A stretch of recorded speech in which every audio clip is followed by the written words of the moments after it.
You're listening to an Airwave Media Podcast. Nathaniel Barber, he's a son of liberty, and his family Bible is amazing. He writes about his wife dying because the British, during the occupation of Boston, they're leaving Boston. She's sick and she dies very soon after. And he says, it's them. They killed my wife. But the two of them also have these children that they name little Oliver Cromwell Barber and Catherine Macaulay Barber and John Wilkes Barber. Like, they're really political. And that family Bible is amazing as a revolution-centric document.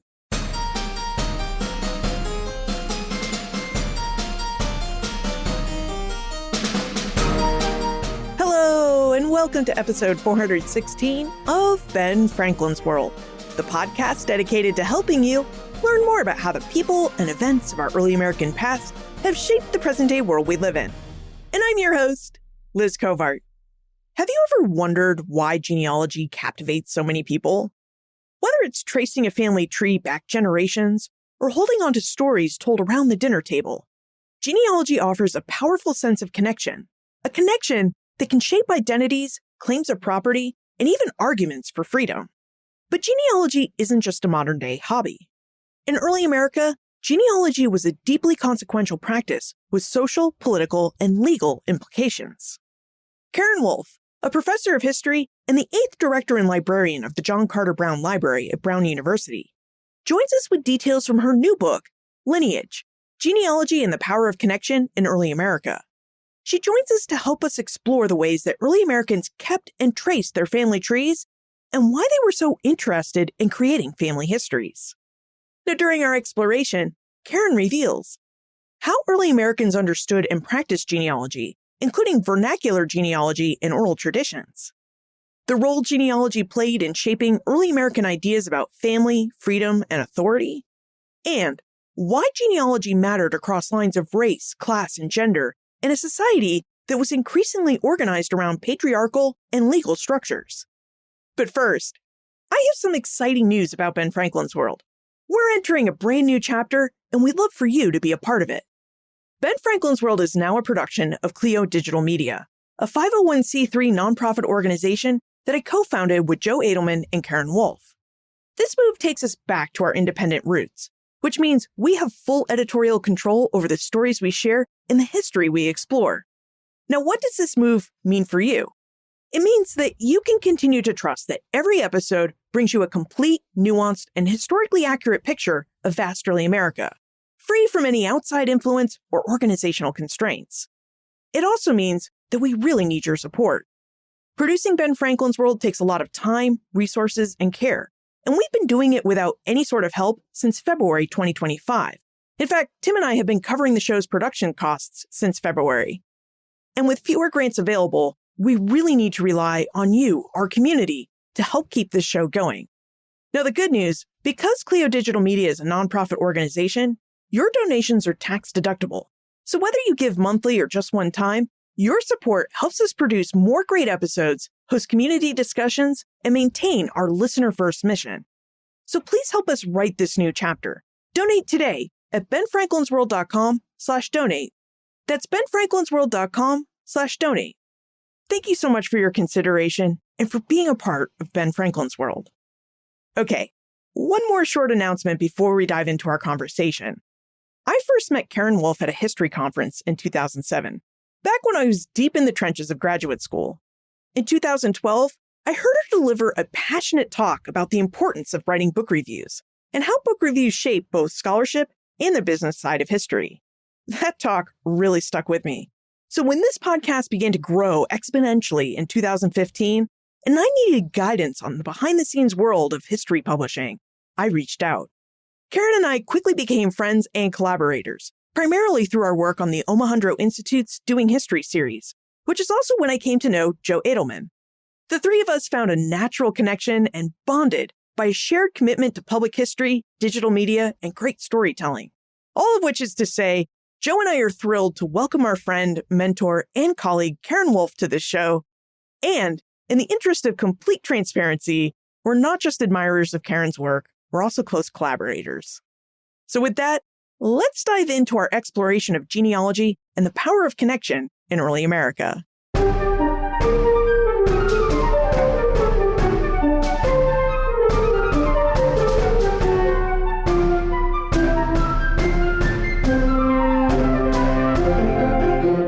Our guest is a professor of history and the 8th director and librarian of the John Carter Brown Library at Brown University. She's a co-founder of Clio Digital Media, the nonprofit organization where we now produce Ben Franklin's World. Her research expertise is in how gender and family intersect with political ideas, practices, and structures in early British America. And you may remember our guest from episode 114, where we discussed the early American history of genealogy. Today, she joins us to offer an updated version of that conversation with details from her new, completed book, Lineage, Genealogy and the Power of Connection in Early America. Welcome back to Ben Franklin's World, Karen Wolf. Thank you, Liz. I'm so happy to be here. I was reflecting on that first episode and thinking, gosh, should I listen to it again? But I didn't. No worries. It's okay. Well, we're here to talk about your completed book, Lineage. Congratulations on finishing it. And I think a good place for us to start our conversation is with a fundamental question. What are family history and genealogy, and what do these terms and practices mean to us today? That's, of course, a fundamental question. So thanks for starting with that. I think when most people think about genealogy, they think about two things. One, they think about the contemporary practice where people are investigating their ancestry. And some people are really energetic about doing that and do tons of research and go very far back in their ancestry. And some people are just exploring their kind of immediate kin connections. And then the other thing people think about is kind of formal lineages, like those of the monarchical succession, for example. There are people who keep very close track about who will succeed King Charles III, and so on and so on and so on.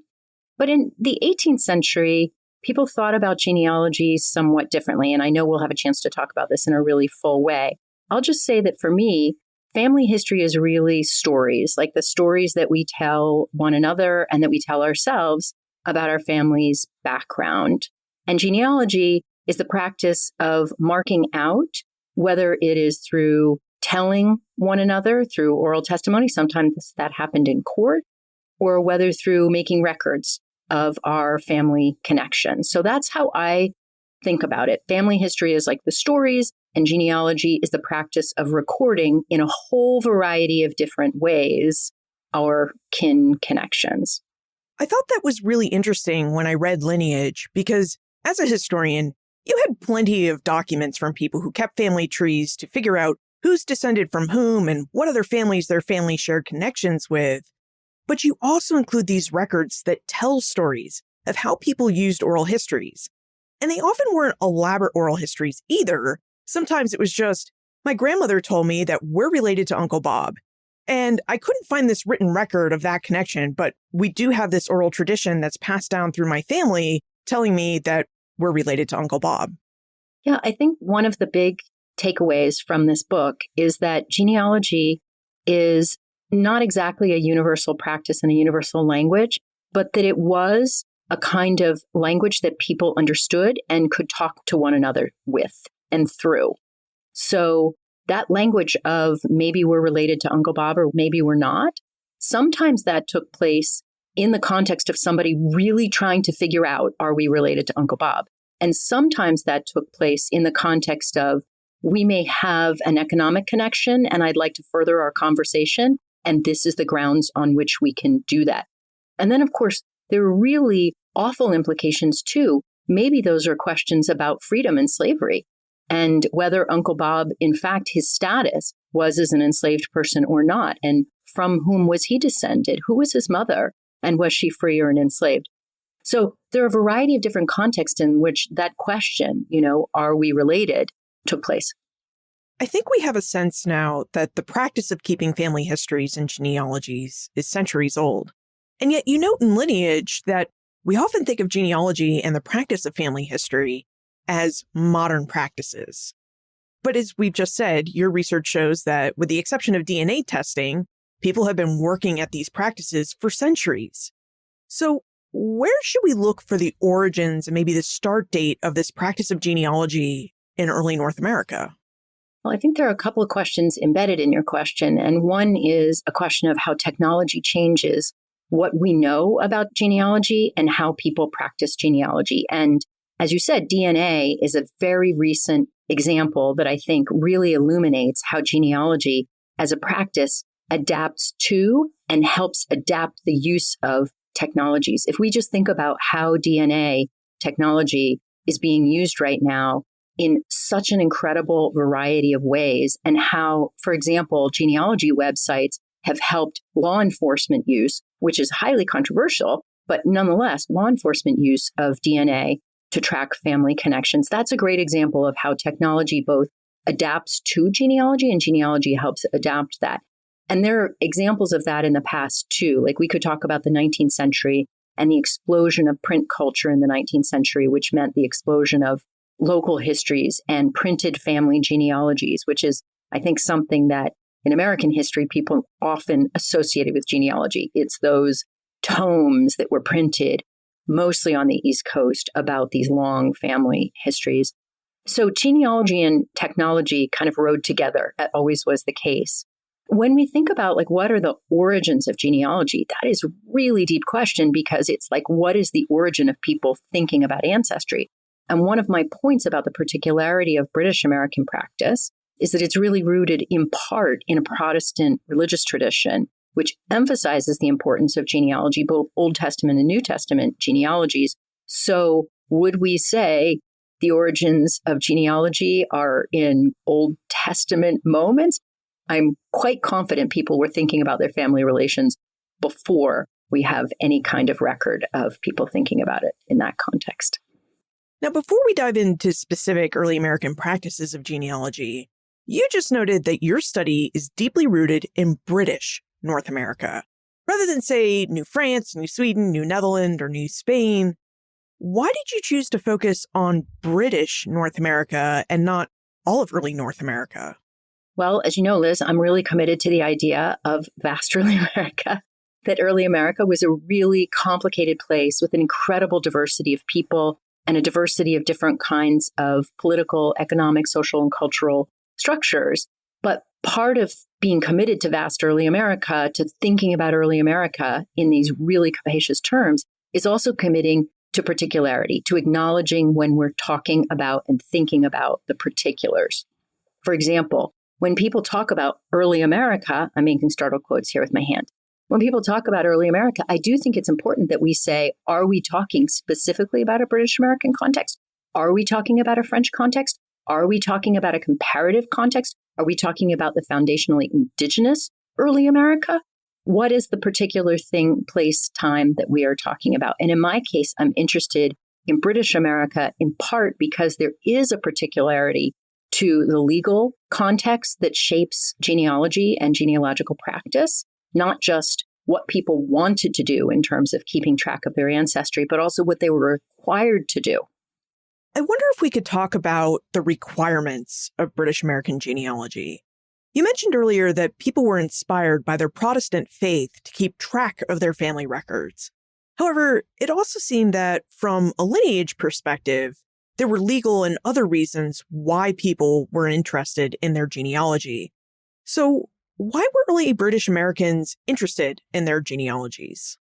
As you know, I've worked on this book for a long time, and I've worked on this book while I've had jobs that didn't have traditional academic leaves. So I've been working on it kind of in the interstices. But one of the real benefits of doing that is that I've had an opportunity to talk to lots of people about this project and get a lot of feedback. And there are so many great questions that people have asked me over time. But one of the really great questions I got was, but what about people who weren't interested in genealogy? Weren't there non-participants? Like, you've got all this great material, Karen, from people who produced all these family histories, but weren't there people who didn't? And it's probably not good enough to just say, well, the archives don't have their records. You need to say something more about that. And the thing is, there is an answer to that, which is that the kind of pervasiveness of genealogy is not just in those families who are proactive about recording their kin connections. It's also so deeply in institutional records. So you could be interested in genealogy or not, but genealogy was always interested in you, which means that wherever you lived, people were taking account of who you were connected to. Now, there are different contexts for that. If you were in a New England town, the town clerk was keeping track of birth, marriage, death records. If you were in Virginia, for example, the parish was obligated to record that same kind of information. For enslaved people, there was a really insidious calculation of recording people's relationships, particularly mothers and their children, very much less frequently mothers and fathers and their children together. So there is a way in which genealogical information is extracted from people. It is elicited from people, whether or not they feel enthused about creating that record. Okay, so say we're a British American living in the 18th century. How should we go about tracing our family histories and lineage? How did people conduct family research in early America, which was a place with very few libraries? So everybody who works on an earlier period of history thinks, oh, it would be so great if we just had more source material, right? We just had more records and more letters and more accounts. But it's been great to be able to find enough evidence that suggests how people went about this. So here's an example. I think, as you also know, Liz, I have been unable to stop researching on this project. So even though the book was done and in production almost a year ago, every time I go to a library, I'm looking at something. Well, yesterday I happened to be at the John Carter Brown Library where I work, and we just finished a fantastic new finding aid for some of our random manuscript materials. Really fantastic work, so people can go online and just kind of search for things. So, of course, I was doing a little quality control there and was looking for a family, and I came up immediately with two items. One was a disbound family record from a Bible, from a late 18th century Bible. Interesting. And the other was a single-page testimony from a minister in Philadelphia in 1787 with a marriage record saying, I took this record of this person married this person at this date, it was in the 1760s, and I took it from the church records here, and I testify to that, and here's my name, and here's the date in the 1780s that I did that. And that's the kind of thing where I've seen that repeatedly, that people are asking for someone to go and look at the records for them and tell them what was in those records. So that's one example of a pathway to information. A second is, of course, they're just asking their own relatives. They're constantly exchanging information, like their correspondence is full of these when did, how did, who did, let me tell you about what happened with so-and-so. The third thing, of course, is what's impossible for us to capture, is that they just had deep ambient information about to whom they were related. And that we catch only glimpses of in the written record, where people will refer to someone as their cousin in passing correspondence. And it takes me a ton of work to document that, yes, in fact, they were distantly somehow related to this person. But they knew that. As someone who has looked at thousands of records of how early Americans kept their genealogy on paper, did their paper records follow the same or perhaps a similar format? You mentioned that if you happen to be an enslaved person, you were either trying to help your family preserve their freedom, or if you were an enslaver, you wanted to know who your human property was going to descend through your family lines. So did all early Americans follow a specific legal format or a format that satisfied Protestant demands to keep a genealogy? Or did they simply keep family records in a lot of different ways and in many different formats? A couple different ways of thinking about that. One is that, I have an Instagram account called Vernacular Genealogy, which is one of the chapters in the book where I talk about all the different formats in which genealogy appeared and all the different kinds of media, watercolor family records, which are really beautiful works of art, tiny scraps of single pages, little carefully hand-sewn family notebooks, pages tucked into an account book, objects that were passed along with information about who they came from and to whom they were given. There are just so many different ways that people shared their information about lineage and confirmed those relationships. So there's not kind of one format by which people follow that. I think if we think about like textual lineages and we think about what a lineage as in a formal genealogy looks like now, let's just stick with the example of the British royal family, because that's an easy one. If you go on Wikipedia and you look, they will give you a very formal accounting of who's related to whom and so on. And in a really loose sense, that is also true. So on the one hand, you see all these different ways and forms of people showing their family relationships, that vernacular genealogy.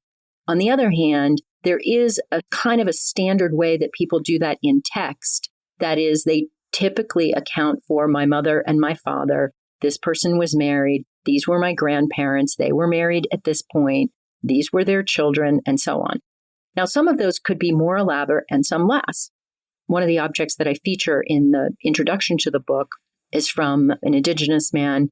He's from Cape Cod, who was a servant during the Maine Wars in the early 18th century. And his account book had information about how he should be repaid for his service, but also a couple of tiny references to key family events, the births of his children.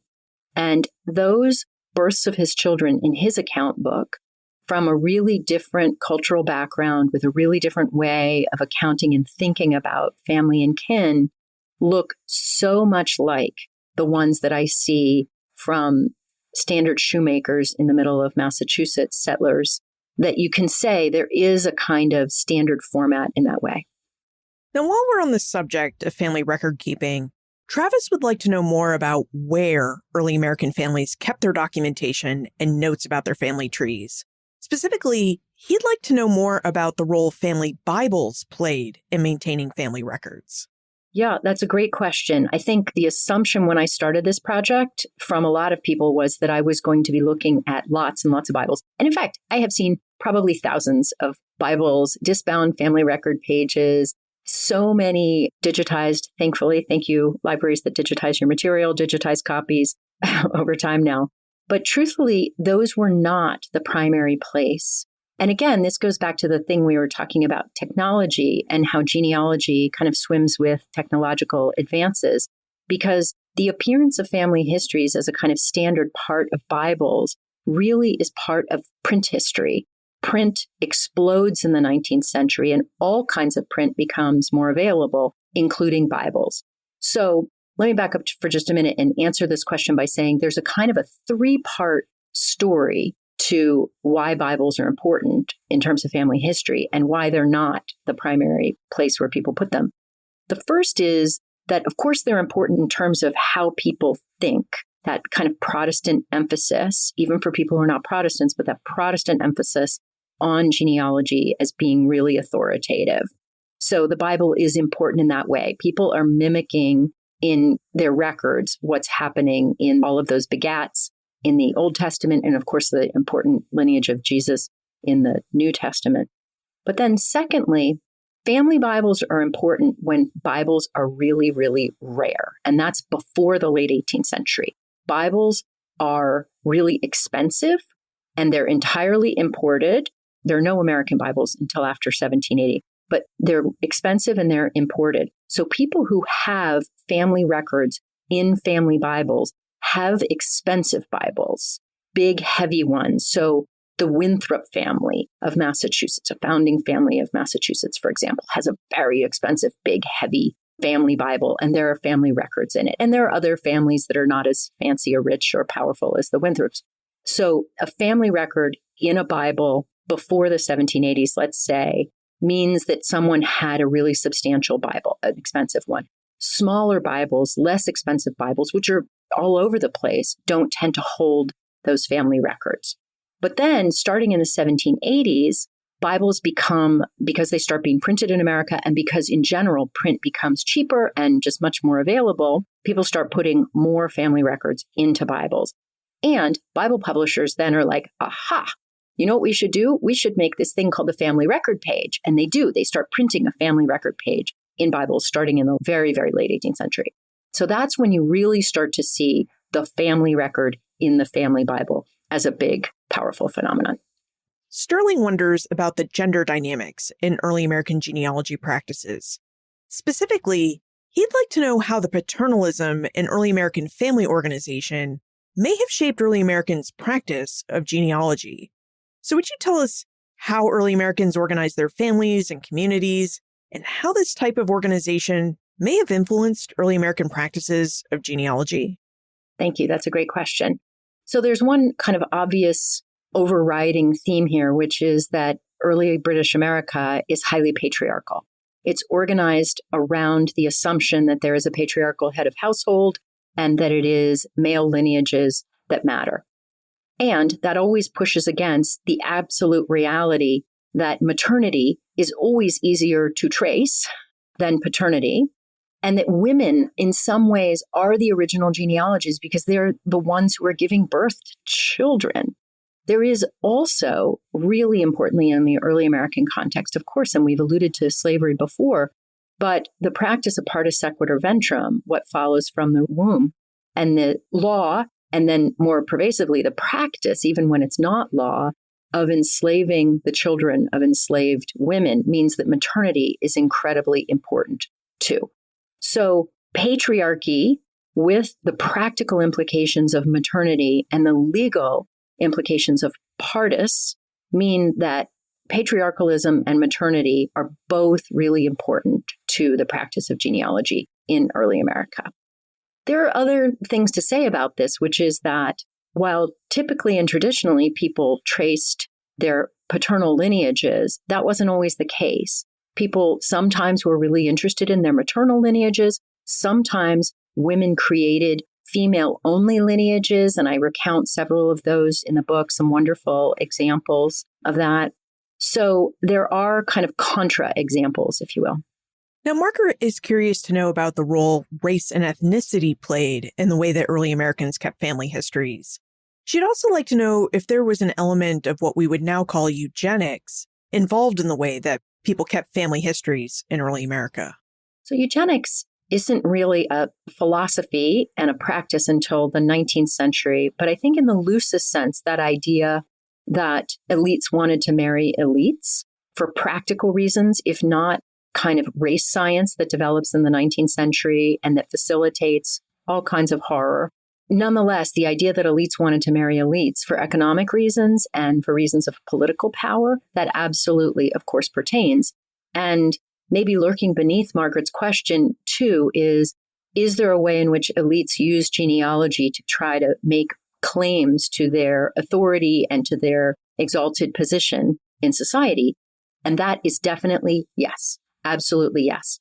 But, again, when I started the project, I think people thought that this book would be dominated by looking at elites and how elites were interested.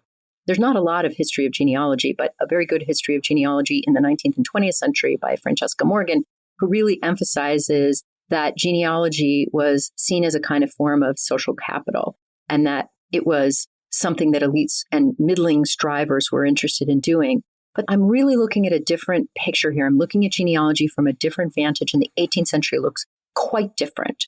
So it's not the case that genealogy is only for elites, that there's plenty of practical import and benefit, both emotional and really strategic value for people across the board, which is why people tend to be interested in it and practice it. Again, it's like this dual emotional and practical significance.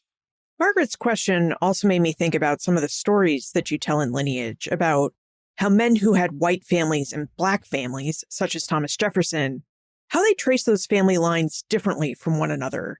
So could you tell us about Thomas Jefferson and his family's record keeping, and about the differences in how Jefferson traced his white family and his black family with Sally Hemings?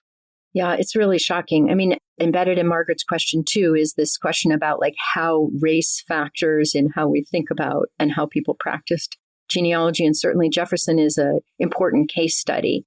But to be clear, he is a case study because he reflects a practice that was relatively, I don't want to say widespread, but certainly really significant in the 18th century South, of white men who had families with enslaved black women, coerced relationships, we presume, and also with white wives.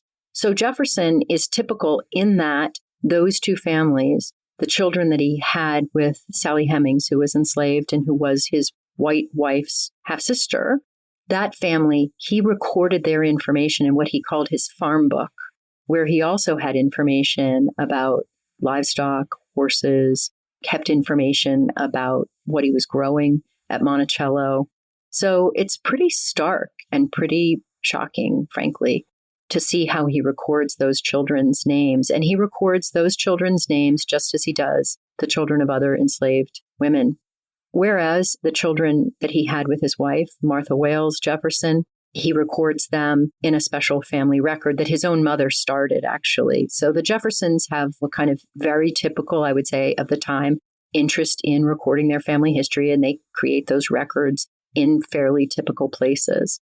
Now, you also have stories that I thought were empowering in Lineage, in the sense that you tell stories of women who were white and had families with Black men, or women who had been enslaved but had to earn their freedom. You talk about how these women kept genealogies to ensure that their descendants would remain free. How did these women who feared for their families' continued freedom in a world of slavery, how did they keep their family records to ensure this continued freedom? You know, there's so much good scholarship and honestly, so many popular writers too, writing right now about families working through the slavery and freedom divide. I think about work that's really influenced mine. Will Thomas's great work. Honor Sachs has got a project that's really fantastic. I think about Martha Jones's wonderful new family memoir, but all of them talking about how the slavery freedom divide so affected families and so affected how families thought about themselves, but how they fought for the integrity of their families and their families' freedom. So I see that really in the context of this longer and broader history of genealogy, again, as this kind of dual project that has emotional meaning for people and for their family relationships, but also has this really instrumental practice, sometimes a coercive practice on the part of the state or other institutions, and sometimes this really powerful instrumental value to those same families. So some of the cases that I talk about are families who are arguing for their freedom on the basis of their long history of having been free and seeing individual members of their family caught back into slavery and trying to argue for their freedom. Sometimes it's in the context of women who have had children when they weren't married and their children were immediately bound out, and then the children were enslaved rather than freed at the end. So the court records are an unbelievably rich resource for family history, not just to document who's related to whom, but also to document people's efforts to articulate those family relationships and to articulate the significance of them. Some of the cases that I looked at in Virginia are enormously striking to me, in part because of what they say about how people know their family histories. So they will talk about, my grandmother was free. I know that because I knew her and she told me the story of her mother and her mother's mother. And then someone else will come in from the community and say, that's right, I knew her grandmother and I heard her say those things, or I knew her from another neighborhood or another place. So there's like oral testimony there about the density of genealogical information that people have and that they can bring to bear on this situation. In our modern world, we tend to privilege information that's on paper. So how did early Americans approach these oral histories as evidence, especially in freedom suits? Did they consider oral histories to carry the same weight as written histories? So one complication with this whole book is that I say I'm talking about British America in the long 18th century, 1680 to roughly 1820, and I'm working across from Maine to Georgia, really. And a lot of what I'm talking about has bearing on the law, but the law doesn't stay exactly fixed. It has generally broad parameters, which is that even when it's not specifically the law, partus sequitur ventrum, it is the practice in the place that enslaved women's children are enslaved. Even when it is not specifically the law that someone can manumit a person, people tend to try to work around the law. So one of the challenges in this project is trying to show the broad pattern, but also be attentive to and responsible to the particularities. And in this case of, are there moments when people are kind of working the law, as it were? People are knowing that the law has given them, there's a window in late 18th century Virginia when manumission becomes possible, and then the window closes fast. So in that window, there's a fight about whether to allow oral testimony. So to answer your question more directly, oral testimony sometimes matters and sometimes doesn't, and people are kind of trying to navigate that.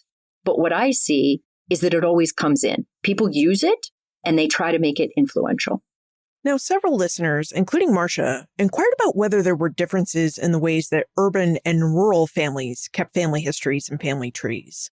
Did you notice any differences in how family trees appeared depending on whether the people who created them lived in urban versus a rural place?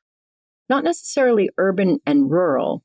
One thing you notice in an urban environment is that the density of record keeping, because the density of the population is there, and in part the density of the record keeping on the part of ministers, for example, and county clerks. The other thing, I wouldn't say that there's enough evidence to really make this argument, but people in urban environments had ready access to paper and to small bound books and to almanacs and other kinds of things, other kinds of printed sources where they could put their family histories, whereas people who were living in a more rural environment simply had less access to that. Doesn't mean they had no access by any means, but just less access.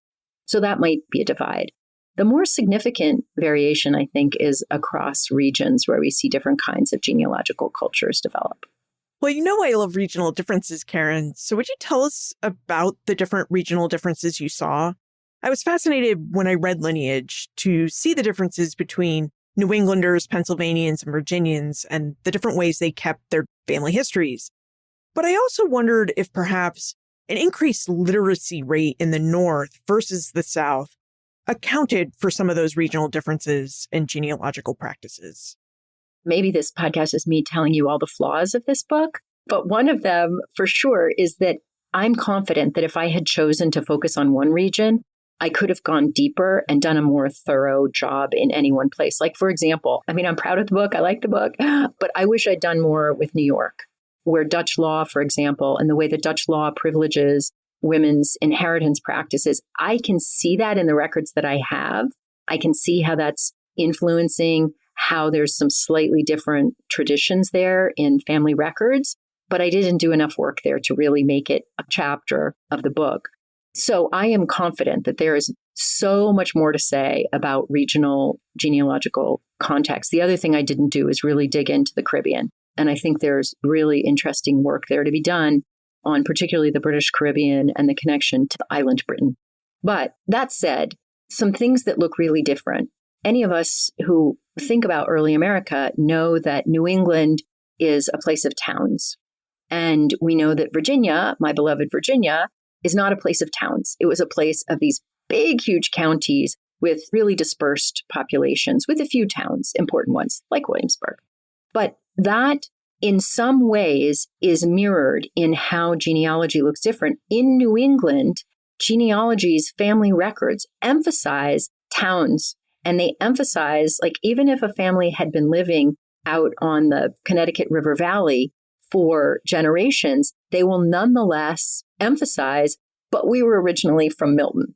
So there is this kind of like rootedness in a town story, and you don't see that in Virginia.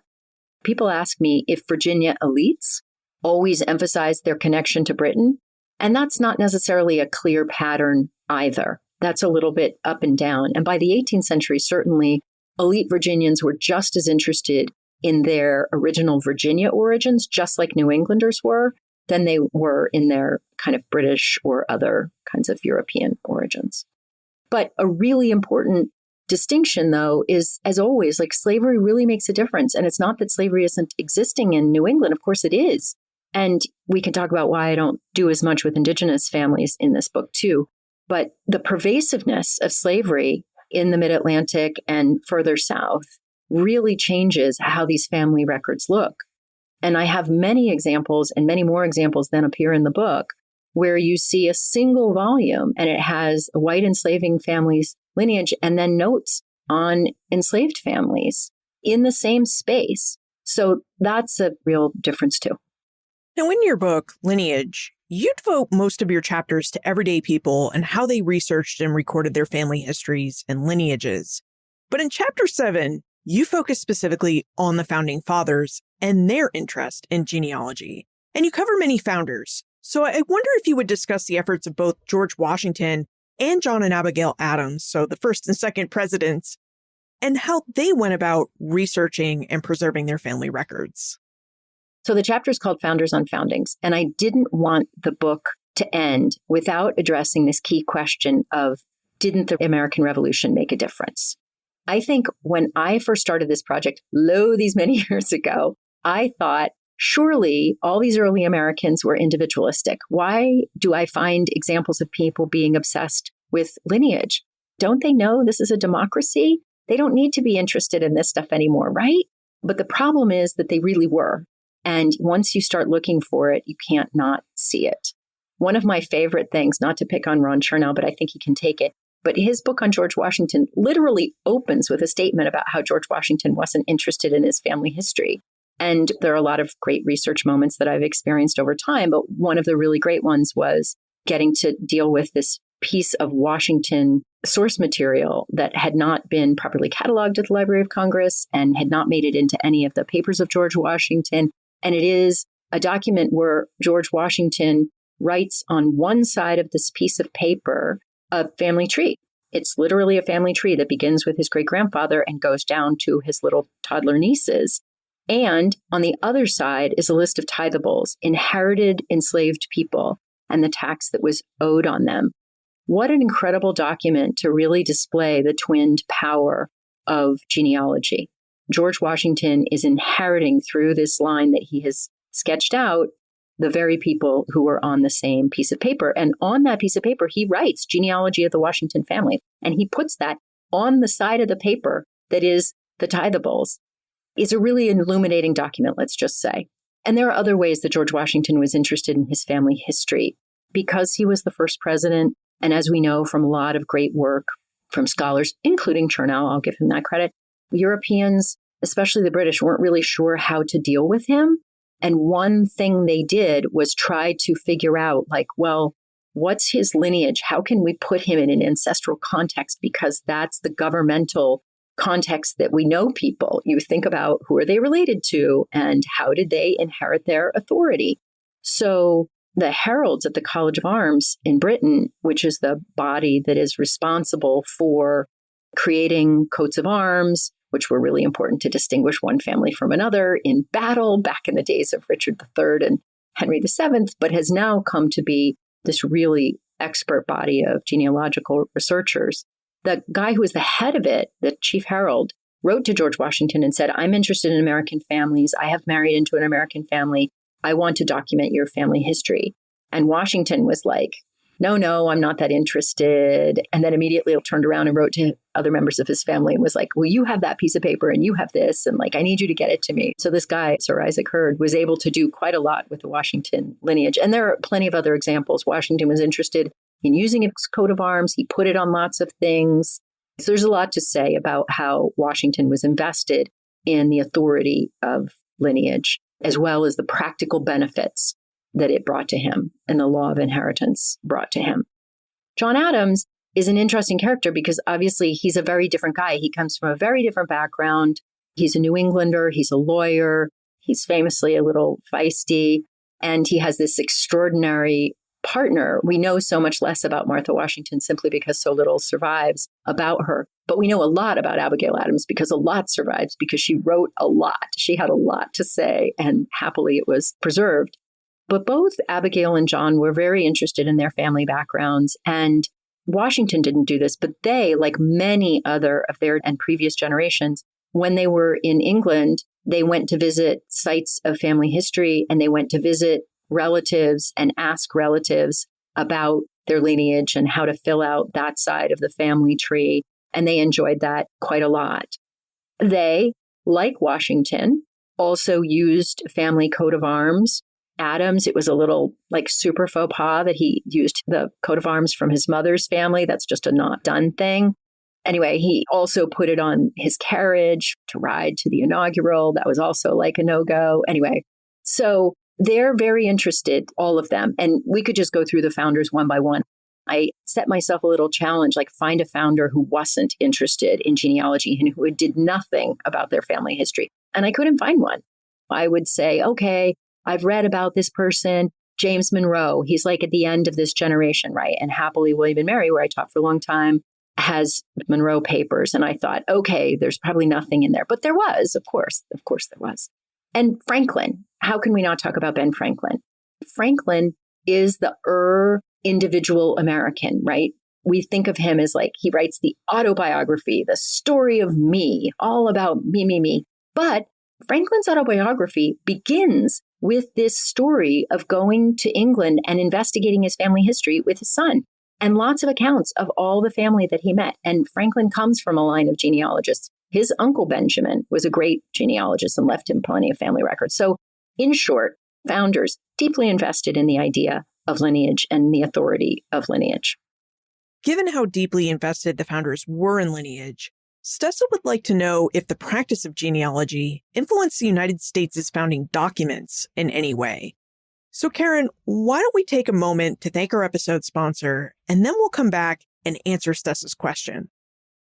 If Ben Franklin's World has deepened your understanding of early America or sparked your curiosity, please consider supporting the show. We're now independently produced by Clio Digital Media, a small nonprofit I co-founded with fellow historians Joe Edelman and Karen Wolf. There's no big institution behind us. We're just a team of 3 historians with our deep love of history. Your donation is tax deductible and directly supports creation of new episodes, expert conversations, and the kind of trustworthy history that you value. If every listener gave just $5, we'd be fully funded for the year. So please visit benfranklinsworld.com/donate to make your gift. That's benfranklinsworld.com/donate. Thank you so much for your support and for being a part of our story.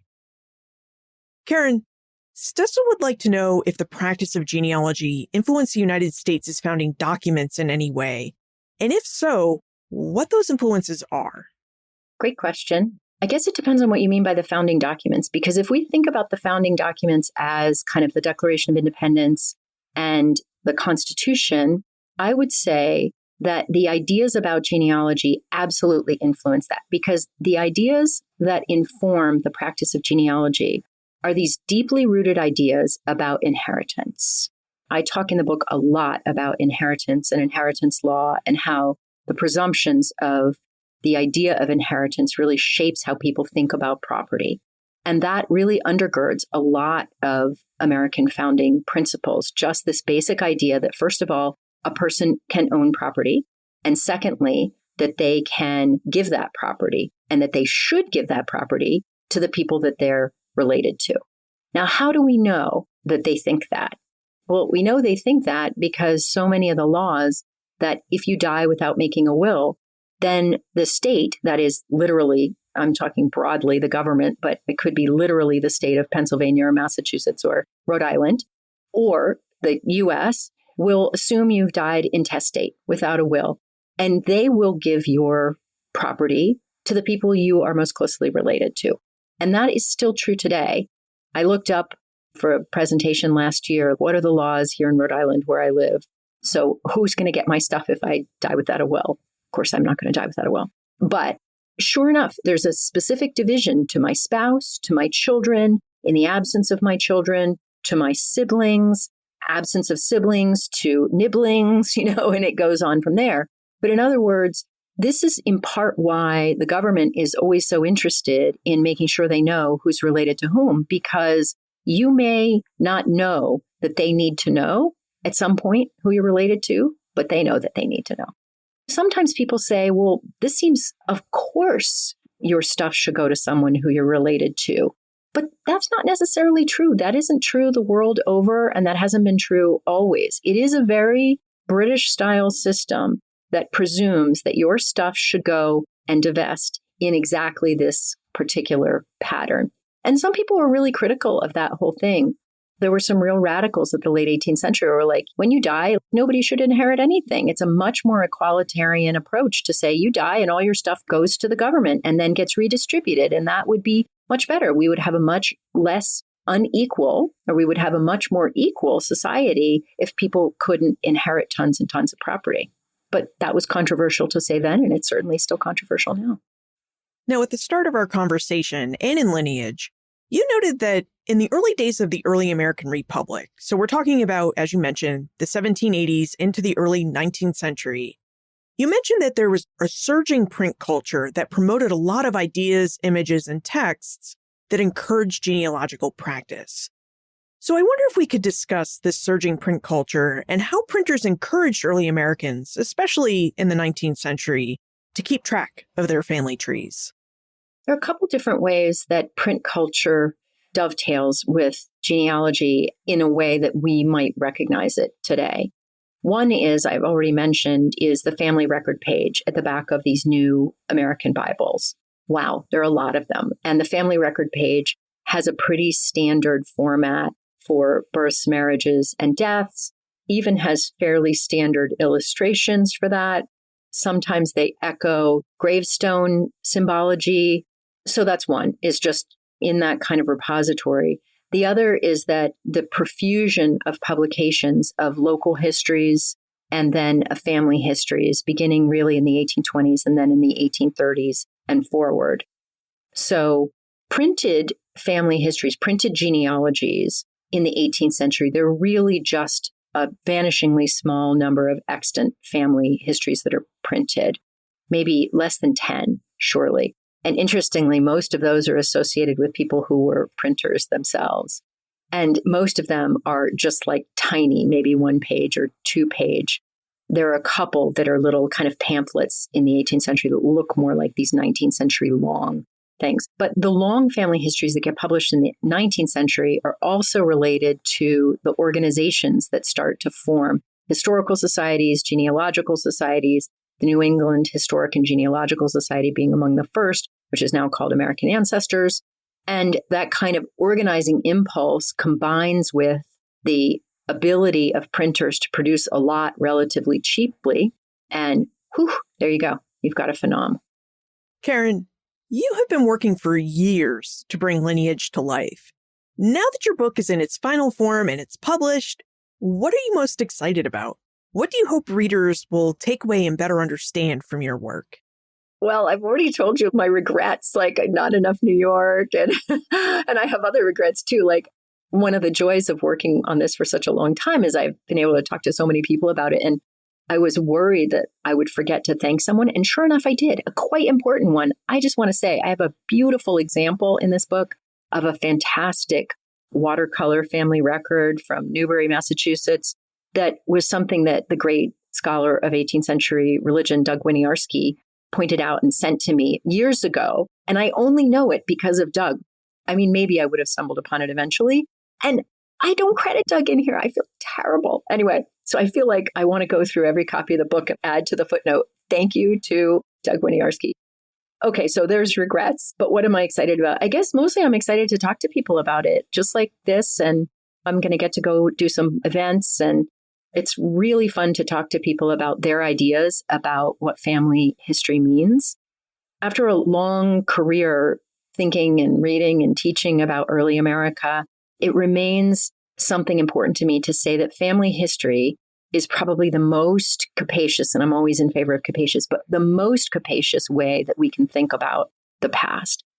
Family history, I think it's put off to the side as a kind of marginal topic, but no, it is right at the center. It's at the center of politics. It's at the center of the economy. It's at the center of people's experience. So why wouldn't we talk about that more? And the opportunity to encourage people to do that and to think about that, even in this way, thinking about the history of a phenomenon like genealogy is very exciting to me. So it's really the most everyday way that we can talk about everyday experiences. Yes, absolutely. And even more than everyday experiences, it's like structural stuff too, because family history is very much about these structures of law that require certain kinds of things of family relationships and elicit certain things of family relationships. So it's everyday experience, but it's also these kind of broad structures that shaped people's experience. Now, Karen, I know you're a big fan of the time warp, but I also know that you've been thinking very deeply about the 250th anniversary of the American Revolution. So I thought our next segment should be 1776 in context, which, in fairness, is the segment that you gave me the idea for. So, as we're in the midst of the 250th anniversary of the American Revolution, in your opinion, what role or roles do you think genealogy and family history have played in the creation and the continuation of the American Revolution and the new United States? Big question. So not everybody has a happy or cozy family experience, even when we can say that we know that everyone is born into some kind of family relationship. That is, that everyone is born of someone. But I think that the way that family relationships and people's ambitions for their family relationships and people's ideas about family relationships are a really enduring part of the American story. Whether you think about conflicts over what families should look like, whether you think about people's kind of desires for their children or efforts to care for their parents or worries about their communities, family is really this kind of foundational place where we rest a lot of our assumptions about what has gone before and what should come next. That's in part why I think it's so important to think about the history of family. Too often we think about what is my own experience of family, or we think about what are policies that are shaping family. But family is a really big category of both experience and political structure that is really worth our energy. Certainly was very important in the original founding, and it remains so today. That was a great answer. And I'll be honest, I thought you were either going to go really large with your answer, as you just did, or discuss how the child United States split away from Mother England during the Revolution and make a family metaphor out of it. I could have done metaphor. I thought about doing Nathaniel Barber, who I can't believe, I think I left his Bible out of the book because I've done something else with it. But that Bible is mind-blowing because Nathaniel Barber, he's a son of liberty. He's like right on the Liberty Bowl, the silver Liberty Bowl that Revere made. And his family Bible is amazing. He writes about his wife dying because the British, during the occupation of Boston, they're leaving Boston. She's sick and she dies very soon after. And he says, it's them. They killed my wife. But the two of them also have these children that they name little Oliver Cromwell Barber and Catherine Macaulay Barber and John Wilkes Barber. Like, they're really political. And that family Bible is amazing as a revolution-centric document. Before we conclude, I know we keep emphasizing this, but you've been working on Lineage for a long time. And as you mentioned, you're still engaged in some research for this project. So what kind of project or projects are you working on now, Karen? Too many things, which is, of course, always fun. I mean, I have a bunch of different projects going. I'm doing several projects that are letting me kind of dive deeper on things that I was interested in Lineage, but that I didn't have time or space to do in the book. One of them, for example, sounds really dry, but stay with me, which is, I talk in the book about William Blackstone, the great 18th century jurist, who is still referenced today, his great commentaries, a real kind of composite of the English common law that influenced a lot of early American lawyers and lawmakers.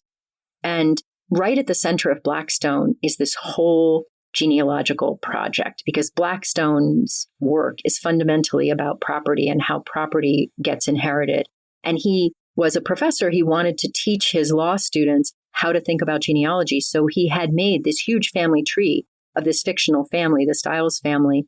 And he wrote long, long things about the Stileses and their relationships. So one of the things I've been working on is how editions of Blackstone come into British America and then get adapted or adopted. I mean, the astonishing thing is that they're adapted very little and they have influence for a really long time. So that's a thing I'm really interested in. And then another kind of related piece, another kind of spin-off of the book is I'm really interested in single moms who were giving court testimony. There's a moment in late 18th century Massachusetts where the law changes in the way that they can give testimony to get paternity support for their children. And I'm really interested in this question about when these young women, they're almost all quite young, go to court to name the fathers of their babies, how that is the creation of a kind of family history in and of itself. So those are two things, but there's more. There's always more. If we have more questions about genealogy and family histories in early America, where can we get in touch with you? I'm pretty easy to find. I have a website, KarenWolf.com, where I publish a lot of these tidbits of things that I can't stop researching. I am on social media. You can find me at Vernacular Genealogy on Instagram, and I'm on Blue Sky. But I'm also really easy to find by email and my Brown University email address. It's Karen_Wolf@brown.edu. Karen Wolf, thank you so much for your continued support and help with Ben Franklin's World, and for helping us better understand the history of genealogy and family history in early America. Thank you, Liz. And thank you for being such a great reader and supporter of this project all along. Genealogy was far more than a curiosity in British North America. It was a powerful tool. As Karen revealed, tracing family connections allowed people to claim rights, assert freedoms, and navigate the social and legal worlds of their time. For early Americans, genealogy was emotional and strategic. It was also intimate and institutional, as it often shaped the very structure of families and communities. As Karen demonstrated, genealogy wasn't confined to elite white men. It was practiced by people across colonial British America's social, racial, and geographic lines. From family Bibles and oral traditions to legal petitions and community memory, early Americans found countless ways to preserve and protect their lineages. For free families of color, preserving lineages could often mean the difference between a life in bondage or a life in freedom. For the founders, lineages affirmed legitimacy and status. And for everyone else in between, knowing and keeping family histories was a means to making meaning out of the past in service of the present and future. Like history, genealogy has the power to tell us who we are, which is why we shouldn't be surprised that even though we think of genealogy as a modern-day practice, in reality, it's a centuries-old practice used by early Americans and people before them to help make sense of their past, present, and future. You'll find more information about Karen, her new book, Lineage, plus notes, links, and a transcript for everything we talked about today on the show notes page. benfranklinsworld.com/416. Friends tell friends about their favorite podcasts. So if you enjoy Ben Franklin's World, please tell your friends and family about it. If you enjoy the stories and insights we share on Ben Franklin's World, please consider supporting the podcast. Your tax-deductible donation helps us produce new episodes, keeps the show independent, and brings you history that's both trustworthy and engaging. Visit benfranklinsworld.com/donate to make your gift today. That's benfranklinsworld.com/donate. Production assistance for this podcast comes from Joseph Ademan, Karen Wolf, and Morgan McCullough. Breakmaster Cylinder composed our custom theme music. This podcast is part of the Airwave Media Podcast Network. To discover and listen to their other podcasts, visit airwavemedia.com. Finally, do you engage in genealogy? If so, how has this episode and knowing about the early American history of genealogy made you think about your work? I'd really love to know. I don't practice genealogy personally, so I'd love to learn from your experiences. Let me know. Liz@benfranklinsworld.com.